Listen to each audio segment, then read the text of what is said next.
Welcome to another chat with Enliven. Thank you for being able to join us today. We have Lee Tracy Stockberger with us today, and we're talking through creating vision in times of uncertainty. We know, especially today, as we're going through this pandemic that is still ongoing. It is still happening. We often talk about last year, but we know that new restrictions, for example, have been brought in place today with travel. And so there's a lot of change that's happening, and there's a lot of things that are going on. And so as we're talking through that, we really becomes important to think through vision and how that impacts leaders today, and how does that impact organizations today as they're trying to plan for the future or even for the near-term future.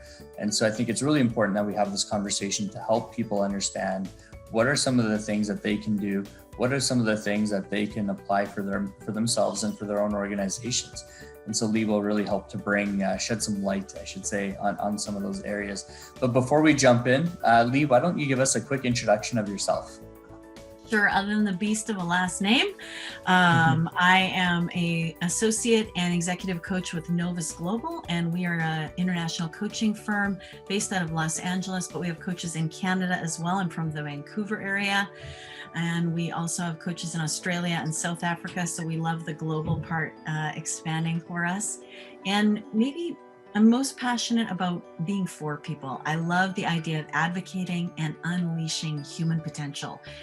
People are fascinating, amazing, wonderful, and the human community, being able to foster beauty in the human community by birthing new things, which is what vision is all about. I'm about that, and so loved the arena of coaching and glad to be here today. Fantastic. Thank you so much. Catherine, how about yourself? Can you tell everyone watching today, who are you and what do you bring? Wonderful. Well, thanks. And I'm glad to have this conversation with both of you. My name is Catherine Sharp, and my business, my management consulting firm is called Enliven. And I help small and medium-sized businesses with the digital transformation that a lot are going through these days. Excellent. And myself, Amit Rame, as always, your host for these conversations. I'm with Marketing by Rame. And my business brings businesses together with marketing strategy to help them achieve their marketing goals, whether it's lead generation, whether it's becoming digital or doing some of the branding for themselves. And so today, as your host, I'm excited to be talking through vision and how we can progress from there. Let's jump into the first question. Something we want to talk about is obviously, managing with vision is something that is so critical to teams. So when we talk about that, we think 10 to 20% of time on a weekly basis, it should be spent exploring and envisioning and where we want the organizations to go and that kind of thing. But obviously it's harder now with everything that's going on. What I want to uncover is how has COVID-19 impacted leaders in creating vision, right? Is it based on time? Do we not have as much time? Is there an added focus? Where is this going? So Lee, why don't you kick us off? First of all, it might be helpful to define vision so that we're tracking on the same page. When I think of vision, I want to say it's a picture of the future that brings about passion in you. Maybe it energizes and excites you. You can think of it like a GPS. This is where we want to go, and now we are going to see the path forward. It can be that element of strategic vision, but also think of peripheral vision, like you're seeing the big picture on the way to where you want to go. So vision is actually anchored into current reality. So if you think of the difficulties that everyone has faced in COVID, the shifts that's caused, there is a revisioning of current reality in relationship to what you want to achieve, where you want to get to. And that has caused challenges for businesses in a sense. Really, I believe it's the work of leadership. John Kotter, a famous book in the business world, Leading Change, says leadership is the work of creating vision and then setting the strategy to reach it. So if that is what leaders are doing, think of self-leadership, how you lead your life. If you are a leader of a team, whether you're an entrepreneur or business person, or whether you're leading a whole organization or part of an organization, you are in this work of creating and going after vision together. And I want to say we often used to use maps. Anybody remember the paper map out there? A few of us old school folks used to open up the paper map and find our way to where we went and kind of set the course. Nowadays, adaptive leadership is the MO. We see what's out there, but we don't always know how to get there. People haven't been there before, in a sense. And COVID as a framework has accelerated that unknowing, or you call it ambiguity. Great way to look at that. So as a coach, it's my work to keep the tension tight between current reality and vision. And in between your current reality and your vision is the gap. And for better or for worse, often right now, our perception of the gap includes a sense of overwhelm, not knowing how we're going to make it from here to there. And again, leadership, the act of taking a group of people or even yourself from here to there, has created almost a disequilibrium for us. So it's become a big challenge, whether it's new words that have come into vogue, like the new normal, what is that? And again, we were hoping the new normal would have arrived, or we'd be back to the old way of doing things, whether it's just a framework, again, able to meet one-on-one, not having to consider the restrictions or the new barriers of COVID, but also the pivot. I don't know if you had stuff coming into your inbox on pivoting as a business. It's a little terrifying.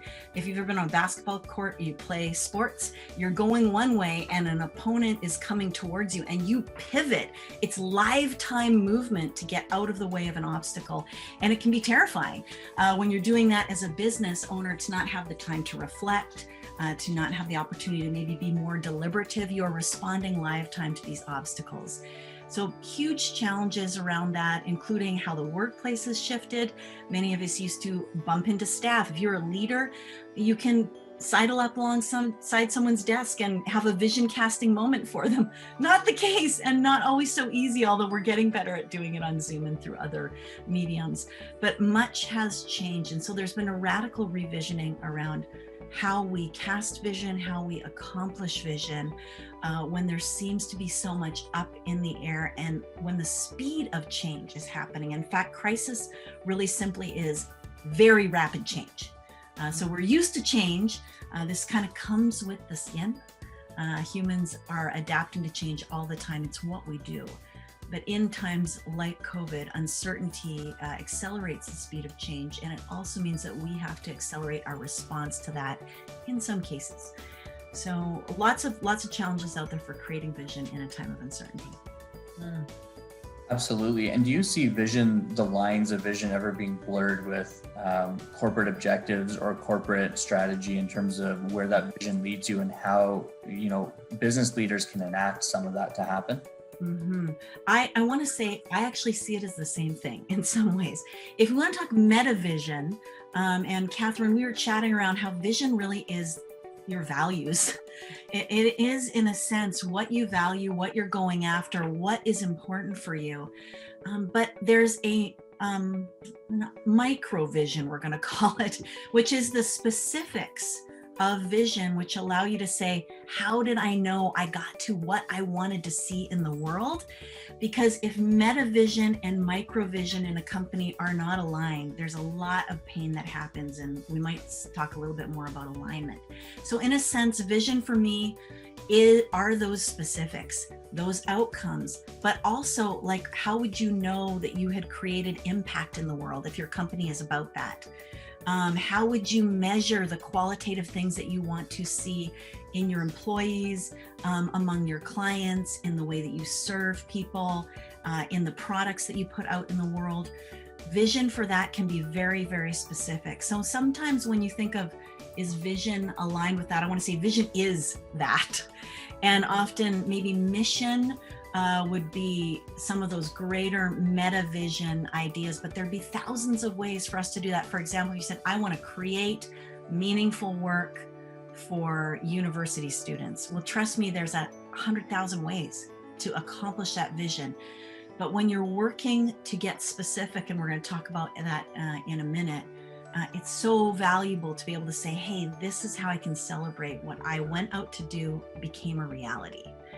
And so, yeah, 100%, that is, they are the goals, they are the outcomes, they are those measurable things that are, in a sense, maybe not like the dailies, but the extraordinary, the things worth celebrating, worth acknowledging. And if you think of the way that COVID has messed with us getting to those outcomes, goals, deliverables, that's where the tension is and the struggle is for the leader, whether it's just leading yourself, leading your team, or the whole organization.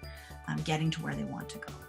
Well, Lee, let me jump in for a second because it was interesting. I was reading an article recently too that the Harvard Business Review put out.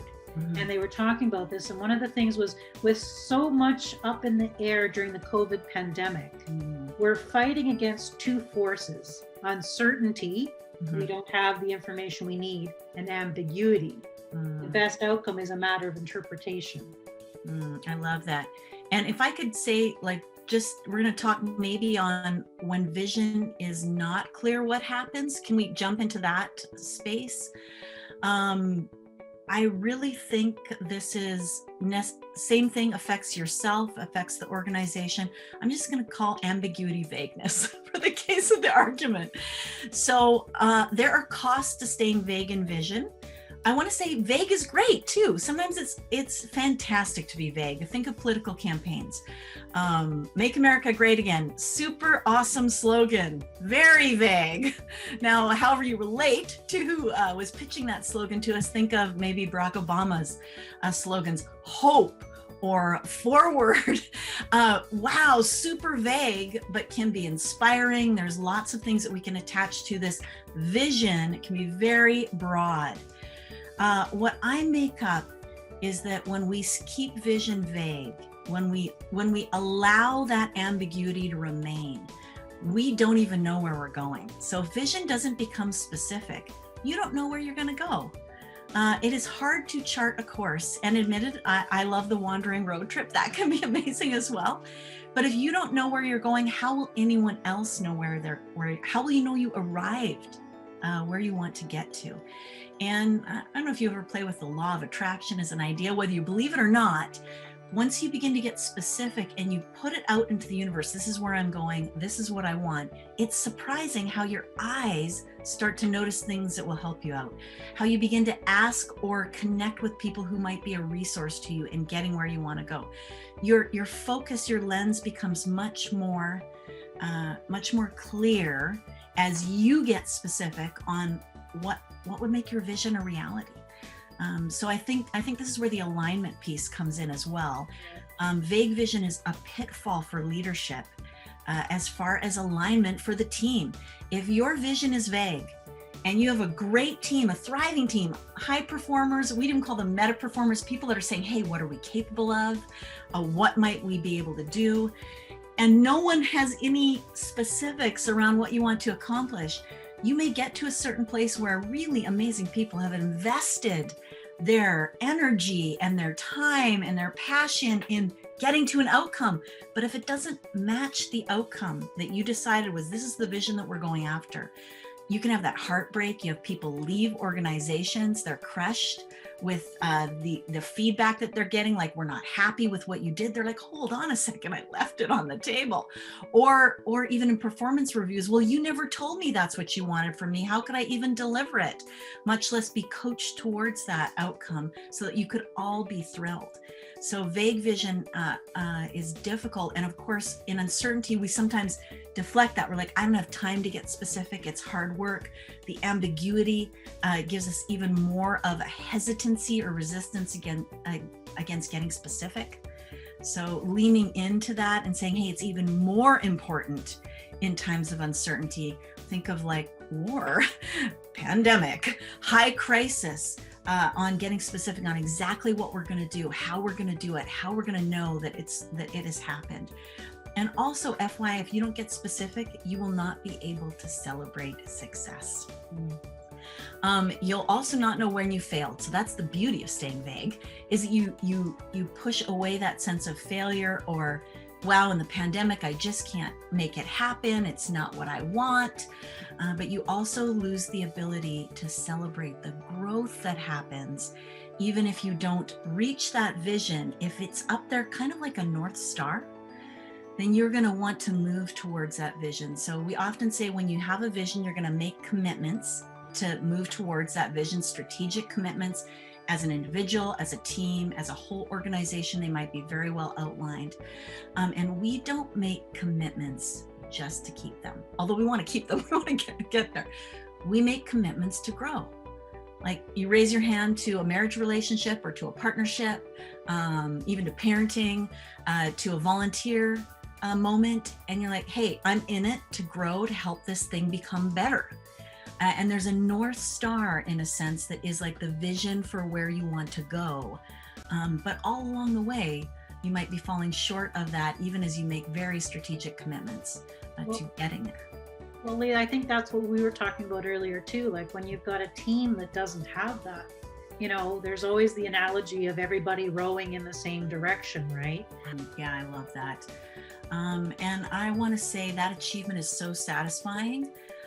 Even celebrating the growth on the way to that achievement is very satisfying, and it's difficult to do that if you've chosen, I want to say, comfort of staying safe, not getting clear, just being like, hey, you did a good job. Glad you brought that this last week. I just talked to an IT guy who said, well, I've been celebrated at my workplace for just helping people out. He said, I can do so much more than that, but they don't know what they want. So they pat me on the back all the time. And he's like, wow, I'm hardly bringing it as a performer, much less as a high performer, what he's capable of, because there's no clear vision that people are working towards. So it's fascinating, the power of vision to accelerate results, the power of vision to draw out the best in people, even if it makes us a little bit nervous committing to it in a time of uncertainty. For sure. I mean, everything you were saying was really resonating with things that I was thinking as we were chatting through. And we, when we get teams involved and how they need to buy into that vision is so critically important as well, because when they're not buying into that vision, when they're not rallying, or when you're not rallying the troops as a leader, it's very hard to then enact it. It's one thing to have a very clear vision on paper, but getting everyone else around you to buy into it and move that ball forward, that's where a lot of the pitfalls are that leaders fall into is, they might have a really great story to tell or what have you. But if there's, to Catherine's point, if we're not rowing in the same direction, or we're all rowing at different paces and, the boat's just going in circles, it's not going to go anywhere. And so I think what you said there was so critically important, to have the entire team on board, to have everyone aligned on that vision, and to have everyone thinking through the same steps and through the same things. That's what becomes so critically important for, self, team, organization, bringing everything together. And, if we even think in the bigger picture, how does that impact shareholders, stakeholders, as an organization begins to grow, and we look at the various people that might be impacted by that vision and how we're moving things forward. It becomes so critically important. I do. I resonate with that a lot. And I want to say that kind of takes us into this idea of like what happens when vision is clear. And again, as much as, a little bit of tongue in cheek, we're talking about vision in a time of uncertainty. Again, the human experience is uncertain. Up until COVID, you think of all the business owners, the organizations, the people who have gone through tremendous change or a moment of incredible disruption, a crash in a product or a market or a new development that changed the entire landscape for their business. Change is nothing new, and leading change has been so important for organizations to thrive, to grow. Humans who cannot change or adjust struggle. We see this, whether it's learning to struggle even with like new technology. I want to tell you, I struggle when I'm not embracing the change of the new technology in my firm. And that's the case with all sorts of changes that we are called to adapt to, morph, integrate with, that will allow us to thrive as humans. Again, it kind of comes with the skin. But maybe as much as with the skin, your brain, more than anything, wants to be right. That's what it's wired to do. If you are right, you survive. If you step off the sidewalk and get hit by the bus because you didn't look both ways like your mama taught you, you don't survive. But this shows up in all sorts of ways when you think of vision. Your brain is working so hard to be right. It's gathering hundreds of millions of pieces of data to create a pathway, not for accuracy, but for efficiency. And once that pathway is paved, if there's not something to disrupt that quick way of solving the problem, I want to say establishing what a good boundary is for what's possible, what's capable, what you're capable of, what your team is capable of. We call this the intuitive fence, which is usually from our past experience, personal and learned experience. And often, again, through our own perception or lens, we create this boundary. And vision is one of the only things that cracks a hole in that boundary, because it pulls you into passion, some excitement. I wonder if, could it be possible? Could have a world where renewable energy was the energy we use? Could we have a world where equality was the norm? Could we have a world where racialized oppression was zero? where we had conquered some of these things that have been put into place by many great visionaries, and we have a chance to take ground towards that vision, but they often seem outside of the realm of possibility for us, or they seem hard or difficult, and that's the uncertainty that we're all living in. Again, COVID is like an extra framework on that. So what does it look like to crack open the boundary or the intuitive fence that COVID has put on you and your business, and to look towards that vision and be like, oh my gosh, if we could get there, it would thrill us. So vision energizes your team. It excites your team. It gives them a reason to be passionate. If you do the hard work of getting clear on the vision you're going to go after and inviting people to own it, to say, hey, how are you committed to accomplishing this vision? Or even think of the clarity that comes if you're able to cast clear vision and you have some team members that be like, I am not about that, okay? Like, great, that's what we're going after. They'd be like, I don't think I'm meant to be in this role, in this company. How can we help you find what you need? Just think of the beauty of that. If people were leaving companies because they're like, I know what the vision is there. I know I'm not a good fit. I'm not passionate about that. I don't value that in the same way that they do. They help me get clear on that, and I'm able to move into something where I'm going to thrive. So vision can create these energized experiences, these energized environments. And if you think of the way that you gain your own energy when you're running after something you're passionate about, it's great. And also think about how uncomfortable you're willing to get and what kind of growth you're willing to step into or lean into when you're going after something that excites you, something you're passionate about, something you're like, I'll live and die for that. You're like, okay, if I need to change, reinvent myself, I'm willing. How do I do that? Wow, this is super uncomfortable. Or I have to go back to school for 2 years to do that. Or I'm going to have to be the oldest person in a firm of 40 and unders, and I'm gonna have to learn from them and humble myself to grow and to thrive. And FY, that was me. I'm like, that's my vision, is to become an extraordinary coach. How might I do that? So if you think of what's your vision, what's your company vision, what could it pull out of you if you guys were willing as a team, as a community, if you as a leader would call people in to say, hey, we're going to put it out in the world. This is what we're about. And then we're going to figure out how to resource ourselves to achieve that. And it all started with getting crystal clear on what we wanted to do in the world and how we wanted to do it. And we just resist this. And I want to say, for better, for worse, if you don't love playing the game, if you don't love the gap of growth and the journey yourself personally, if you're a solopreneur, if you're an entrepreneur with your team, if you're an organization with the greater organization, do you love playing the game together? Because that journey is about the end result. Take the Super Bowl ring. How many Super Bowl players say, I got the ring, and then what was there? Maybe another ring. But we think the vision is much bigger than that there is beauty in vision, in what needs to go on in the world. And we want to see more people get anchored into that. And as a result, go after very specific things that they can measure and celebrate. Talk maybe a little bit about like what it takes, or what you think might have been happening for those businesses to kind of, make that pivot and then be successful at achieving some of the things that they've achieved. Yeah, what I'm hearing from you is, how are we going to measure success is a part of vision. Like vision, if vision is the success, is the outcome, is the goal, What is success for us? I say a pivot in the restaurant industry, and it was a pivot in hundreds of businesses. How do we keep people employed was the new measure of success. Can we keep people employed? Can we provide more employment? Like, what would it look like? And it's kind of like, well, you used to be a restaurant, now you are a fill in the blank, takeout delivery. But in a lot of businesses, even the speed of change, you think of, I want to say in the financial or insurance industries, you used to get I think they called it a wet signature.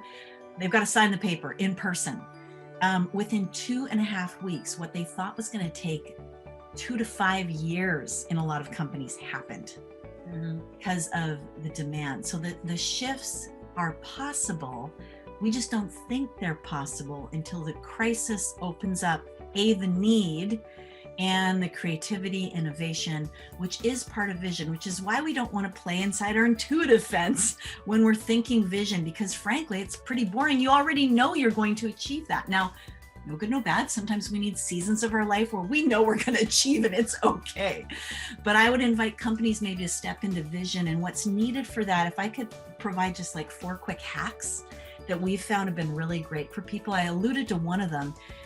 It's the journey, not the destination.